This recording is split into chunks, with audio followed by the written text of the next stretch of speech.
Hey folks, welcome back. Today, we're diving deep into the political upheaval shaking Bangladesh. If you've been following the news, you know that Sheikh Hasina, Bangladesh's Prime Minister for over 15 years, has just resigned amidst massive protests. Let's break down what led to this dramatic turn of events. Sheikh Hasina has been a towering figure in Bangladeshi politics. Daughter of Sheikh Mujibur Rahman, the founding father of Bangladesh, her journey in politics started young. After her father's assassination in 1975, she spent years in exile before returning in 1981 to lead the Awami League, her father's party. Hasina first took office in 1996, then again in 2008, holding power for an impressive 16 years. Her tenure saw significant economic growth, but it was also shadowed by allegations of corruption, authoritarianism, and human rights abuses.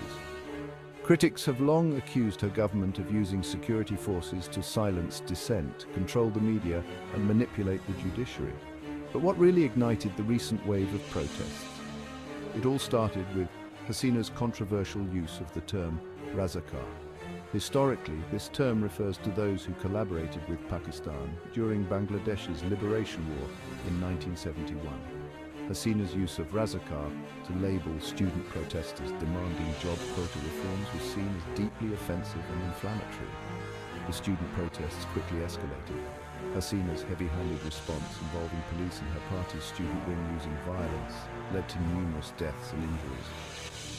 Instead of addressing these incidents, Hasina focused on damage to government property, further enraging the public. The protests, initially about job quotas, took on a life of their own. The demand for Hasina's resignation grew louder. Faced with mounting pressure and widespread unrest, Hasina finally resigned and fled the country, marking the end of her controversial reign. Now let's talk about her legacy. Hasina's time in power is marred by allegations of human rights abuses and authoritarianism.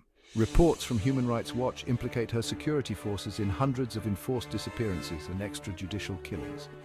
Her government has been accused of using repressive laws and intimidation tactics to control the narrative and silence opposition. Furthermore, critics argue that Hasina's control over institutions like the judiciary, election commission, and media has severely undermined democracy in Bangladesh. Her divisive rhetoric, especially the use of the term Razakar, only fueled tensions and created a climate of fear and repression. So what's next for Bangladesh?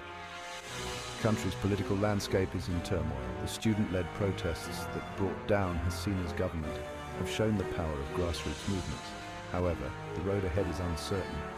Bangladesh now faces the challenge of navigating a new political path without the shadow of Hasina's authoritative rule. And there you have it, folks. A quick dive into the recent political upheaval in Bangladesh. If you found this video informative, make sure to hit that like button, subscribe, and share your thoughts in the comments below. Until next time, stay informed and stay engaged.